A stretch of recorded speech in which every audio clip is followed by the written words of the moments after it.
नमस्कार। आज जिस विषय पर हम लोग बात करने वाले हैं वो है रीतिकाल के नामकरण की चर्चा। तो किसी भी कालखंड के नामकरण को लेकर जो अलग अलग चर्चाएं होती हैं तो उनमें एक विशेष प्रवृत्ति को ध्यान में रखा जाता है।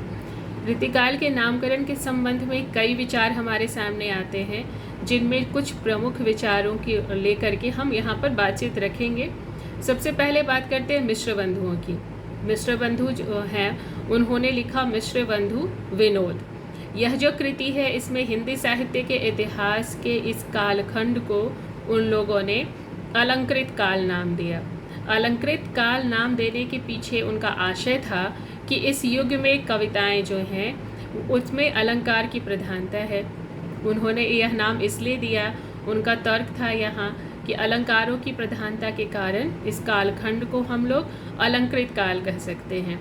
मिश्र बंधुओं का जो ये तर्क है वो बहुत सशक्त नहीं माना गया, क्योंकि इस युग की कविताओं के आधार पर यह निष्कर्ष निकालना कि यह कविताओं का कालखंड जो है वो अलंकृत काल है, यानी अलंकारों के आग्रह से युक्त है। तो क्या सिर्फ अलंकार थे इस कालखंड में, या केवल अलंकारों से ही इस काव्य खंड को हम निर्मित माने?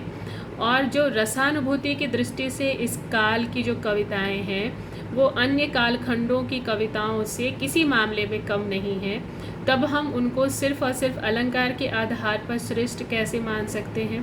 इस कालखंड में ध्वनि भी है, वक्रता भी है और पर्याप्त मात्रा में है।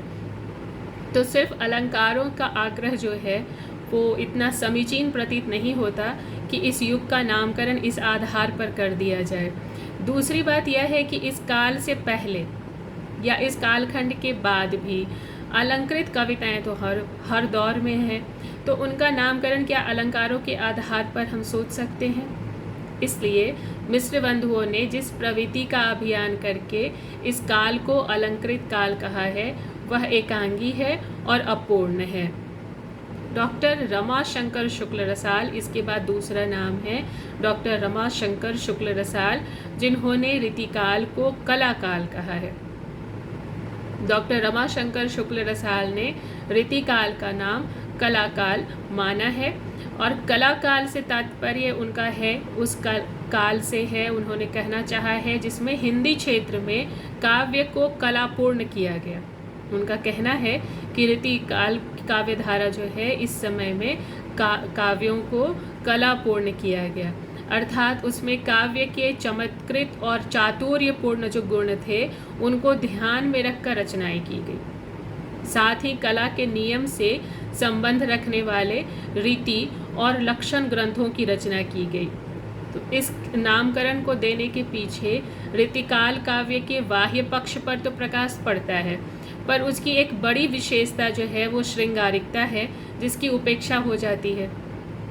तो यह नाम उसी तरह है जैसे मिश्र बंधुओं ने दिया। हिंदी साहित्य में इसको भी स्वीकार नहीं किया गया। इसके बाद जो विद्वान है जिनकी चर्चा मैं अभी करूंगी वो है डॉक्टर भागीरथ मिश्र। हिंदी साहित्य के इस युग का नाम इन्होंने रीति श्रृंगार काल रखना चाहा। डॉक्टर भागीरथ मिश्र हैं, उन्होंने हिंदी साहित्य के इस युग का नाम रीति श्रृंगार काल रखा। उनका मानना है कि श्रृंगार की जो प्रवृत्ति है वो रीतिकाल की एक विशेषता है। इस बात को सभी स्वीकार करते हैं, और इसके साथ ही इस युग के साहित्य की चेतना है पद्धति।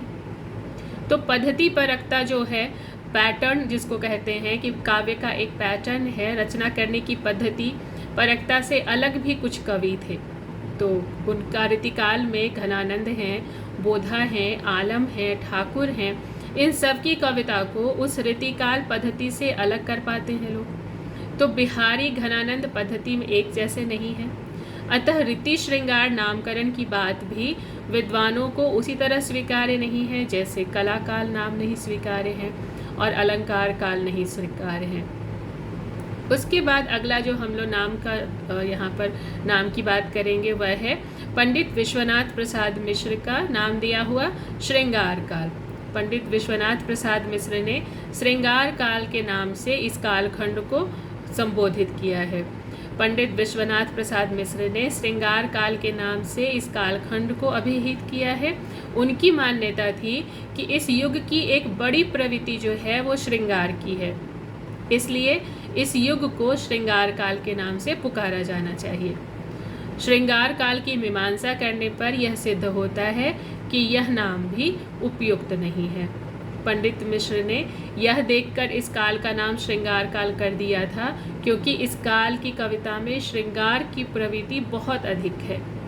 बात यह है कि श्रृंगार वर्णन की प्रवृत्ति इस कविता में इसलिए आई कि वो जो इस वक्त के कवि थे वो धन प्राप्ति के लिए लेखन करते थे, वो राजाओं के आश्रय में रहते थे, तो राजाओं की वासना को तृप्त करने के लिए श्रृंगार वर्णन कवियों की जो मजबूरी थी, उनके मन से निकला हुआ काव्य नहीं था।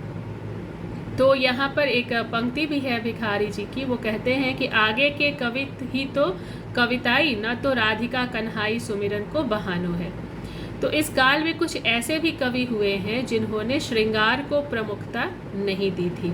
कुछ कवि तो ऐसे भी हुए हैं जिन्होंने लक्षण ग्रंथों की रचना करके भी श्रृंगार को कोई स्थान नहीं दिया। इसलिए इस काल की श्रृंगारिकता के मूल में कवि की अपनी रुचि न होकर आश्रयदाता की रुचि थी। तो इस काल में श्रृंगार के अतिरिक्त नीति कविताएं भी हैं, प्रकृति चित्रण भी है, तरह तरह की कविताएं हैं, अलग अलग प्रवृत्तियां हैं, और सभी प्रकार की जो कविताएं हैं उनकी प्रवृत्ति श्रृंगार की तो नहीं मानी जा सकती। इसलिए इस काल को श्रृंगार काल का नाम जो दिया जा रहा है वो उपयुक्त नहीं है। इस काल को रीतिकाल नाम दिया आचार्य रामचंद्र शुक्ल ने। रीतिकाल नाम देने के बाद हमारे सामने ये विचार आते हैं कि रीति की प्रवृत्ति के अंतर्गत लक्षण ग्रंथ आ जाते हैं, श्रृंगार की रचनाएं आ जाती हैं, श्रृंगारेतर रचनाएं भी आ जाती हैं, क्योंकि लक्षण बताने और उसके अनुसार कविता करने की रीति जो है वो सभी प्रकार की कविताओं में देखने में आती है। इसलिए यह जो नाम है रीतिकाल वो सर्वाधिक उपयुक्त माना गया।